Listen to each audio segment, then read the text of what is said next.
Well, thank you for having us into your home once again. You're watching Spindle City Straight Talk. I'm one of your hosts, S.A.F.E.R. And I'm Bob Chip Camara, your other host. Welcome back to our second show. I hope you enjoyed our first. Spindle City Straight Talk is the truth, the whole truth, and nothing but the truth. So help me God. And, we hope to bring you the information that you don't seem to be getting anywhere else.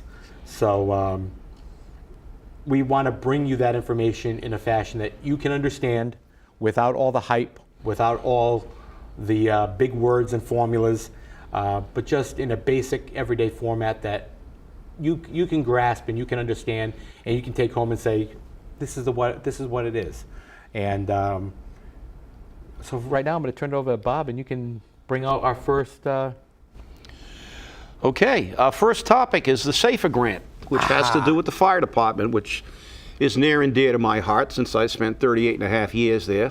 And I was the president of the union for 24. So kind of got a love for it, I guess, huh? Yeah, it's kind of something that's near and dear. And the S.A.F.E.R grant is something that's really misunderstood by a lot of people because it's been kind of manipulated by the politicians. They give people a false impression of what a S.A.F.E.R grant is. I believe the mayor just said he will not be able to maintain the manning level if the S.A.F.E.R grant isn't renewed. Well, first of all, a S.A.F.E.R grant isn't to maintain manpower, it's to increase manpower.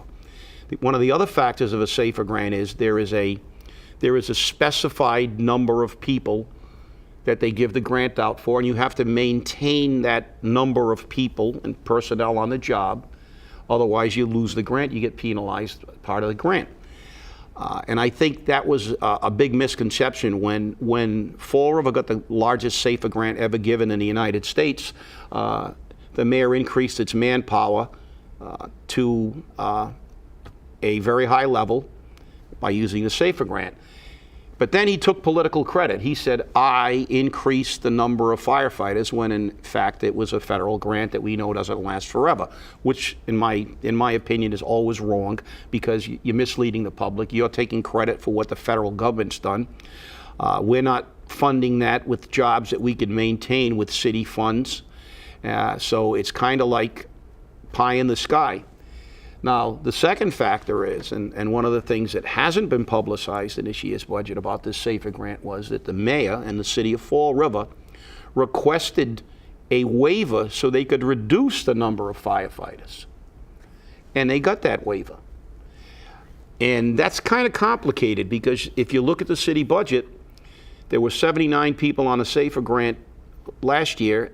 They got a waiver, and there's still 79 people on the S.A.F.E.R grant. Well, what happened was the grant allowed them to continue to be paid for 79 people, but the city reduced 14 firefighters from city-funded money, which is really, really troubling because where did we divert that city money to? We chose to reduce the complement of firefighters and reduce jobs that we actually can control and pay for. So we voluntarily got rid of firefighters. And I'm sure that during his campaign, the mayor will talk about his great positions on public safety. And what you say and what you do sometimes can be two different things. And I think that, this is something that was really glossed over by the city council. I made a presentation in front of the council. I pointed it out, and everybody kind of went, "Yeah, okay," and let's move on to the next thing. And I'm sure CJ, as a citizen, has something to say about that. Well, it just boggles my mind how we as a city can just turn around and say, "Okay, we're going to hire these people with the federal funds, and we're going to get rid of these people off of the city roll. We're going to put it bluntly, we're going to depend on the federal welfare," is what this is. And I've said this many times, and I get all kinds of comments about it. That Fall River is a welfare city. We exist totally on federal and state welfare dollars. And I don't mean, AFDC or EBT cards. I mean federal grants and state grants. But when you're looking at the fact that we have 79 firefighters that are hired and paid for out of state grants, when that federal grant, I should say, when that federal grant runs out, who pays for them? There's no money. We're not putting any money into the budget to pay for these firefighters. So what do we do then? And who's going to take responsibility for those 79 firefighters who are gone that we don't have? Well, I can tell you, the mayor's going to blame the federal government. He's going to say, well, they took the money away and there's nothing we can do. He won't mention the fact that he reduced 14 positions with city money. That's always been a problem in this city with public safety. They depend on state and federal grants to fund most of the departments, which is always the reason we always faced manpower cuts, which is the reason that I say we have to prioritize where we spend our tax dollars. These are essential services. We should be spending our money on the firefighting, police, education, because these are essential services. We should not be creating new jobs and patronage jobs and giving out pay raises and tax increases unless they're earmarked for public safety. And every year we go farther and farther away, and as you said, CJ, a lot of people don't like to hear it, but Fall River is a welfare city. Yep. Its essential services are basically funded by federal and state grants for the most part. And if those disappear, we're going to be disseminated. We're at the point now where, with the amount of bonding we've done for minutia, and I'm going to be vilified for this comment too. Bonding $850,000 for a park with a fountain was a little ridiculous. But when we bond so much money and we constantly rack up our children's future, and we can't even pay our bills today without the federal government stepping in to pay our bills, doesn't that just seem that we're on the road to Detroit?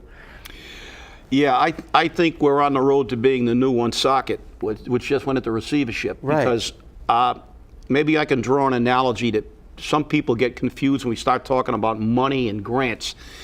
Basically, what we're doing is we're saying when the cost of our budget is going down because we took another credit card.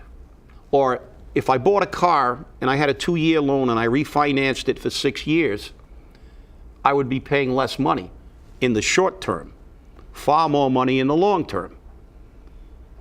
And this is what we've been doing. We've rebonded to reduce our today cost and pass that burden on to us and our children and our grandchildren.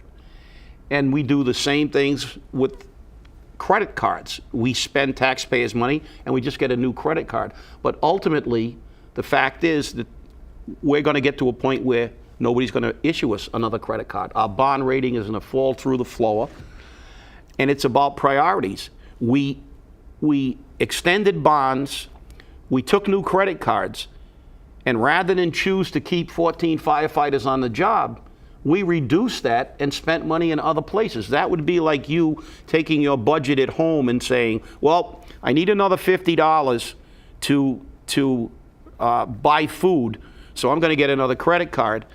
And you get that other credit card, and when you free up that $50, you go out and you take a vacation or something to Tiverton, but that's the problem in this city. We are looking at a catastrophic reduction in fire personnel. But it's interesting because we call this a S.A.F.E.R grant, and yet we're losing 14 firefighters, which doesn't exactly make us safer. And we're talking about public safety. What is it going to take for our mayor and our city council to wake up? Is it going to take a death? Is it going to, be that somebody's going to have to die and say, well, if we had 14 more firefighters, this wouldn't have happened, or if we had 2 more firefighters, this wouldn't have happened. And that's an extreme, but it's a possibility.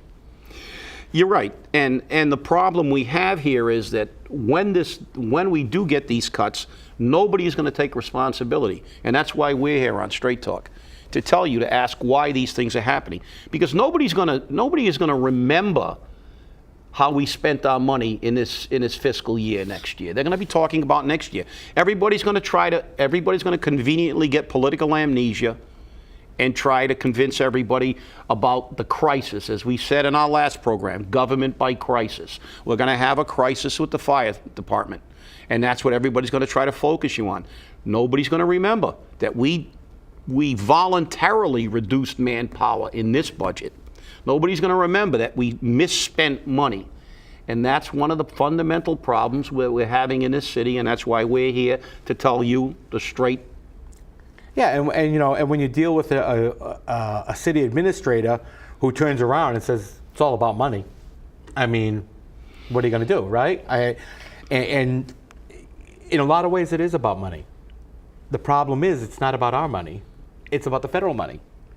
And as long as it's not about our money, the city doesn't care, or at least that's the message they're sending us. Yeah. Well, they don't care. It is all about money. It's all about the citizens and the taxpayers are giving them money that they can spend for their priorities, while they depend on the state and the feds to give us money to do what the essential services that they should be spending our money on.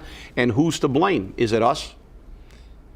CJ and I go before the council on a regular basis, but it's the people out there. It's the citizens of Fall River that have to ask why. You have to begin to hold their feet to the fire.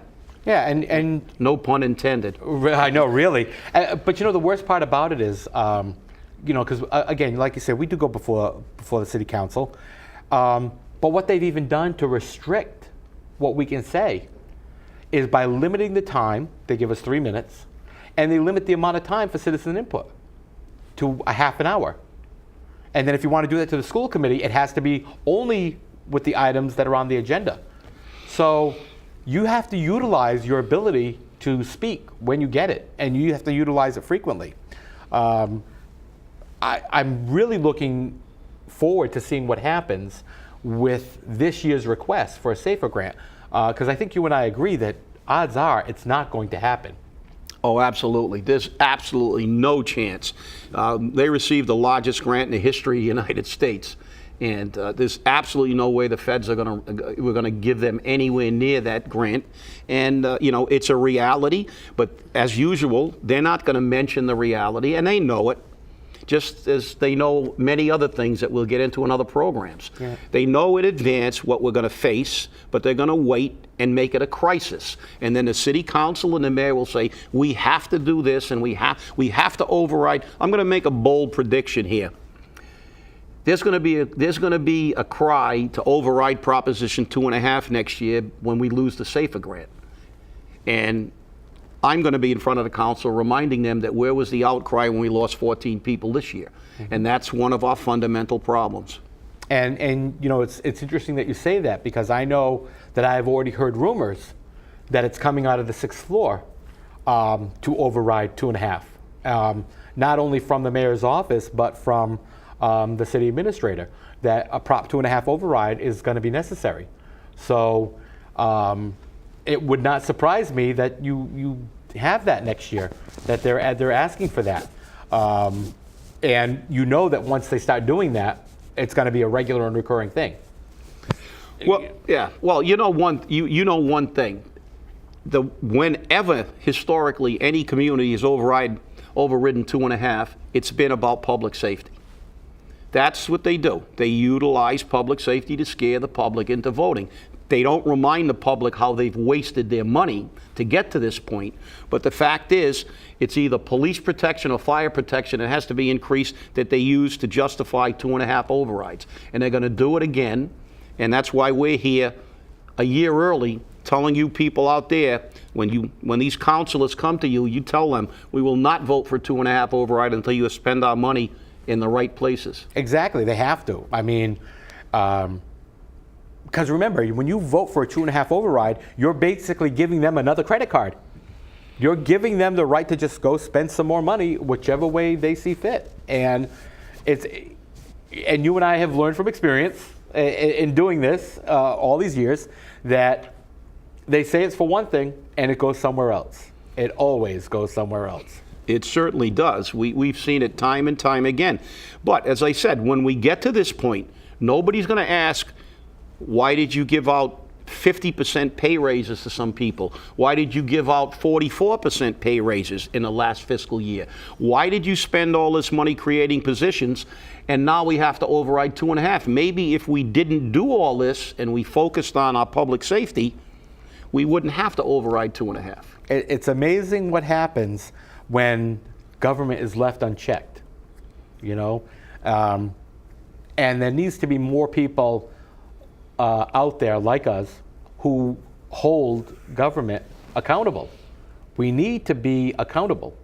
I mean, they hold us accountable for what we say, and we present the facts. So we need to hold government accountable for what they do and how they do it. Well, I think Groucho Marx said it. You know me, I love quotes, and I'm going to paraphrase because I can't remember it exactly, but Groucho Marx said government is something that creates a problem, studies it, figures out a way to screw it up, and then taxes you for it. There you go. And that's today's secret word. And that's it.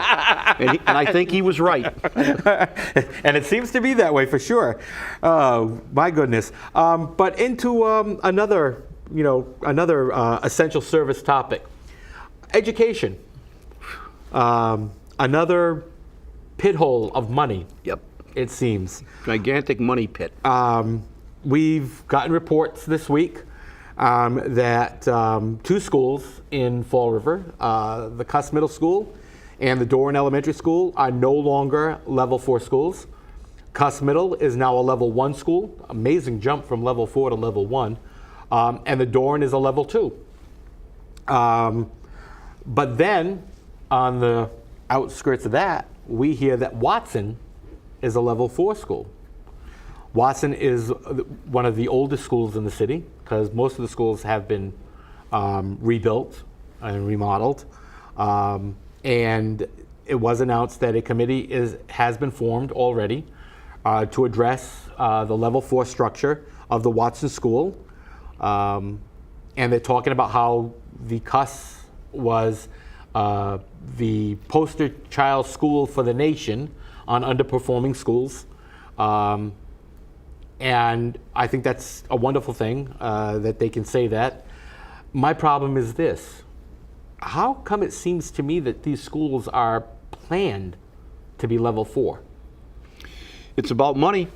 Well, It's about money. We know that. It's always follow the money if you want to find out. But the thing that bothers me is that the way they get these schools to perform better, they actually move students around. Right. It's the old adage that figures don't lie, but liars can figure. Yes. And the reality is we also know that ultimately the Morton is going to be the next school that's going to be designated as a level 4 school because the city of Fall River has chosen to bus everyone who lives in a project to the Morton Middle School.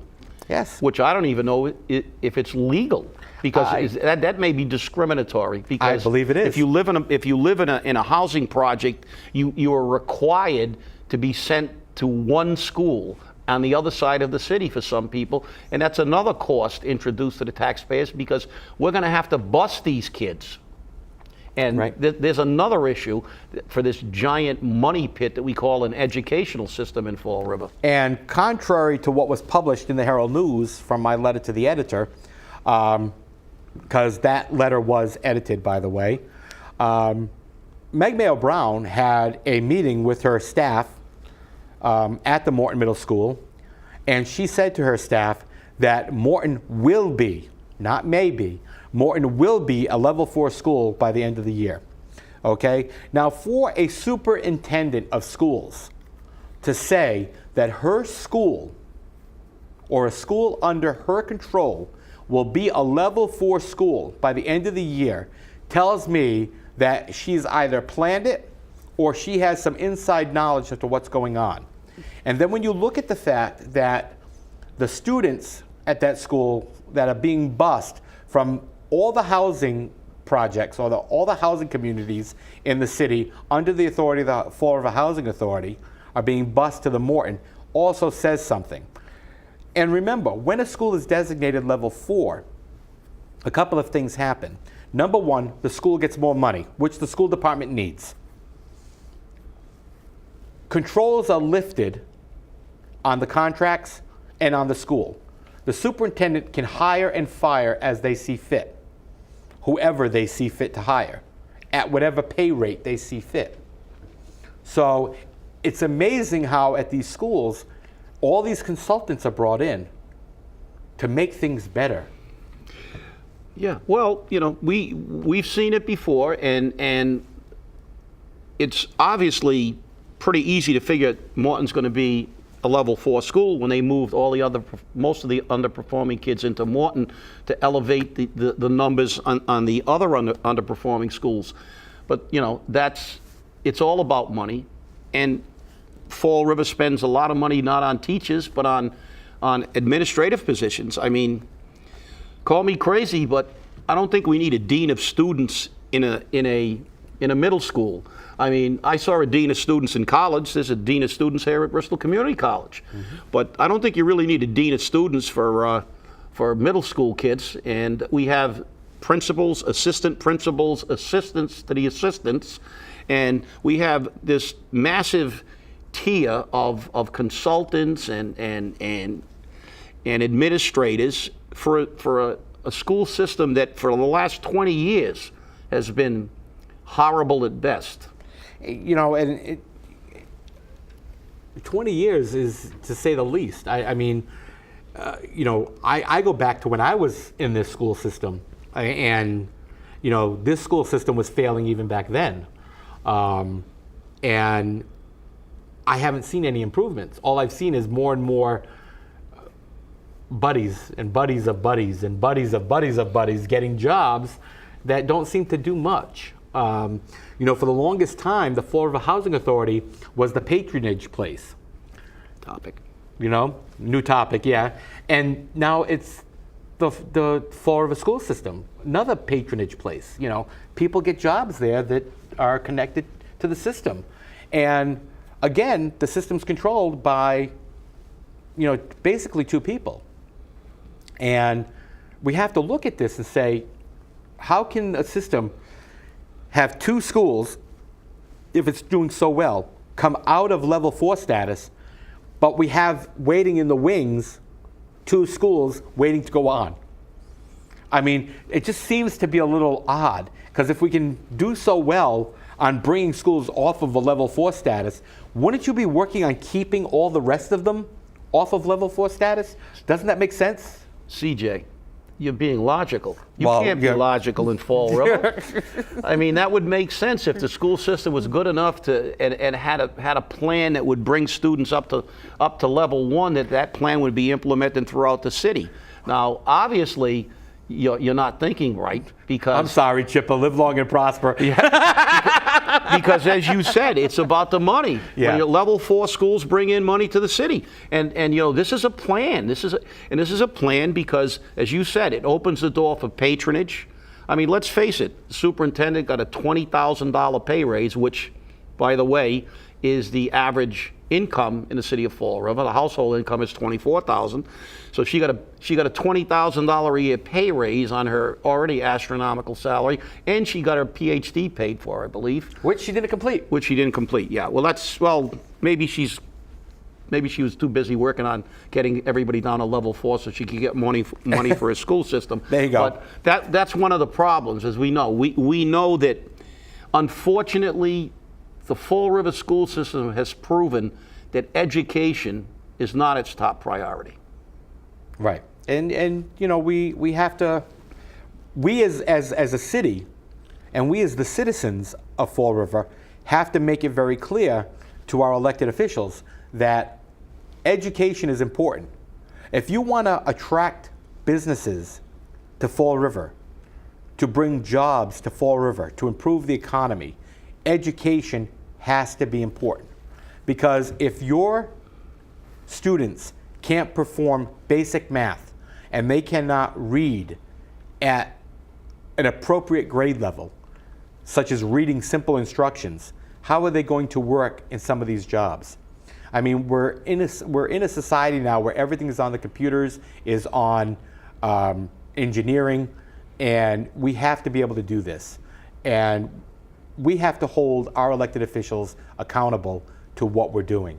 And when we're not building up our educational system, we're denying our children a future. So, as we do with finances in this city, we rob our children of their future financially. Let's not rob them of their future educationally. It's just not right. No, and the other factor is that accountability is the key, but we have to realize that the fact in this city is that politicians all talk, they use the buzzwords during campaign season. Everybody's a big proponent of education. Everybody's a proponent of public safety. Everybody is a proponent of everything that's great. And we're going to build parks with fountains in them and everything is good and great. Yet, we never deliver. We have city councilors and a mayor with a track record. Look at it. Look what's happened. Look what's happened over the past 4 years with this mayor. Look what's happened with this city council and this budget. It's up to you out there in Fall River to start asking why, to start asking every single candidate, the incumbents, why they did what they did, and the people who are running for office, you have to ask them what they're going to do when they get there. In order for education the priority to become education, we have to hold the school department accountable. We can't continue to give pay raises and create positions in the administration for a school system that's not producing students and giving our students the best education they can. No, and it holds true not only in our educational system, though. It holds true throughout city government. We have to hold every single person accountable. When I have to file paperwork with the city clerk's office for marriages that I performed, they have to be in a specific format. If they're not, they get handed back to me and I have to redo them. I'm held accountable for all of those things, and they don't take them, if they're not done right. Why are we, how come, I shouldn't say why do we, but why are we allowed, or why do we allow it to be done to us where we take things that are not done correctly? Well, because we have to live by a set of rules. The city and its government doesn't. Fall River actually is violating the law. We're deficit spending. Mm-hmm. Oh, yeah. We are deficit spending. We are spending more money than we have. And we're spending it because we're kicking the can down the road and we're rebonding and we're getting new credit cards and we're delaying the debt. But ultimately, if they took all our debt and made it due today, we would be in receivership. And that is the fact. You and I can't make a budget like they do. The school department makes budgets and the city side makes budgets that are predicated on wish lists. It's not a budget. You can't make a budget. I can't make a budget that says, this is my budget if I hit the Powerball, this is my budget if I hit a scratch ticket, and this is my budget if I don't get this. But if I don't get this, I have to go to somebody else for money like they did to come back to us for more fees and taxes. That's right. And that's the problem we have in this city. We're living in a dream world, and we're allowing them not to perform. They're underperforming. Our government is underperforming. I'm about ready just to give them my checkbook and say, here you go, because it seems to be doing that already. So, and with that, I want to thank you for joining us today, and we look forward to seeing you again next week. Have a great day. Thank you. Bye-bye. Goodbye. We'll see you at the next program, and remember, when good men do nothing, evil will prevail.